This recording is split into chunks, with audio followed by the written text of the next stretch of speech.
Bonjour les amis, alors on va découvrir aujourd'hui le quatrième cavalier de l'Apocalypse pour les couples selon Yvonne Dallaire. Il s'agit de l'attitude d'évasion, évasive, c'est la fuite.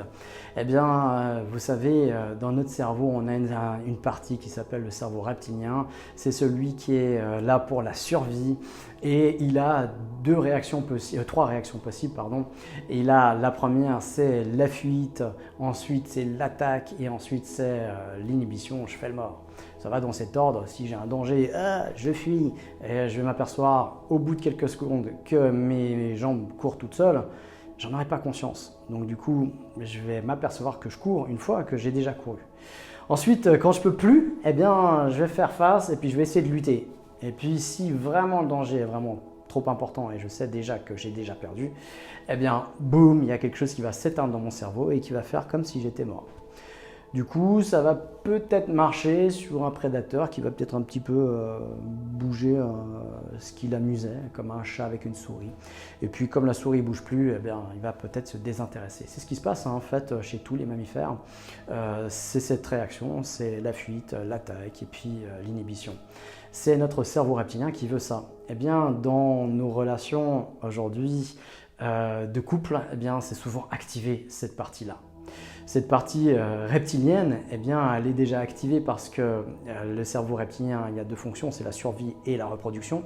Donc, et dans la survie, il y a trois façons de faire. Donc, la fuite, l'attaque et l'inhibition. Et la reproduction, c'est pour la reproduction, pour la survie de l'espèce, on va dire. Voilà. Et donc, on est souvent dans cette relation avec le cerveau reptilien. Et une fois qu'on a subi des attaques de critiques, de mépris, d'attitudes défensives, on va souvent fuir. Alors c'est plutôt une attitude qu'on pourrait retrouver chez l'homme. Même si ce n'est pas exclusif, c'est souvent une attitude chez l'homme. Et puis le critique, c'est souvent une attitude de femme. Pourquoi? Comment? Déjà, c'est structuré dans notre cerveau un petit peu volontairement comme ça. Déjà à la base, quand on était des hommes préhistoriques, c'était souvent cette base-là qui était établie, le cerveau reptilien, donc la survie. Et l'homme devait chasser. Il partait donc à l'extérieur de l'endroit sécurisé, qui était peut-être comme une grotte.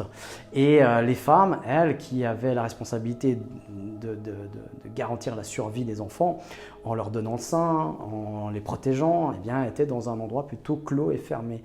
Et donc, du coup, elles étaient plutôt dans la communication aussi. L'homme devait se taire et échanger très peu de mots pour pouvoir chasser le gibier. Et puis, il avait une vision plutôt loin et voilà, donc ça structurait en fait notre base de cerveau qui n'a pas beaucoup évolué finalement. Non, on n'a pas si évolué que ça. Et donc voilà, l'homme, si on pourrait revoir comme ça va pas bien dans la grotte ou la caverne, il se barre chasser et il va chasser des bières aujourd'hui ou voilà autre chose. Bref. Il va partir. Et il va partir parfois même pas physiquement. C'est-à-dire, boum, il part. Il n'y a plus rien. Il n'y a plus rien derrière. Les yeux, les oreilles, ça passe par là, ça passe par là. Mesdames, ça vous est arrivé quand même de connaître cette attitude, je pense. N'est-ce pas? Et oui, c'est comme ça. Et plus l'homme produit ça, plus ça crée une réaction de frustration, plus ça va amplifier le critique, le mépris, ou une attitude même peut-être défensive face à cette fuite. Voilà. Donc l'évasion, la fuite, c'est quelque chose de naturel, mais c'est quelque chose on n'est pas obligé d'en être victime, on peut évoluer aussi. On peut s'en rendre compte et puis se dire, ok, si je suis attaqué, encore une fois, par n'importe quel cavalier qu'on vient de citer, c'est que c'est une réaction face à un besoin non satisfait. Et je peux me poser la question, quel est le besoin de ma femme ou de mon mari que je pourrais satisfaire? Pourquoi je le ferais d'ailleurs?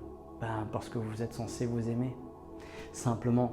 Et parce qu'à un moment donné, cette personne que vous avez devant vous, c'est la personne qui vous a fait rêver.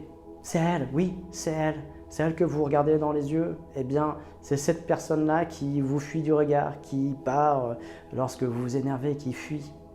Oui, c'est cette personne que vous avez aimée, que vous avez choisie à un moment donné.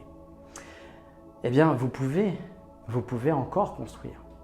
Si l'amour devait s'arrêter, bam, d'un coup comme ça, parce qu'elle est née d'un coup comme ça, ben, ce serait vraiment ennuyeux, ce serait triste. Et il n'y aurait pas forcément de couple heureux.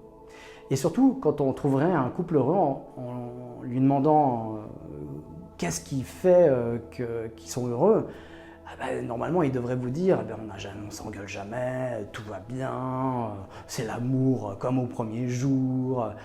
Non, et c'est pas ça, hein. Pas du tout. Les couples heureux s'engueulent, ils ont les mêmes problèmes que les autres, sauf qu'ils ont une autre façon de résoudre ces problèmes-là.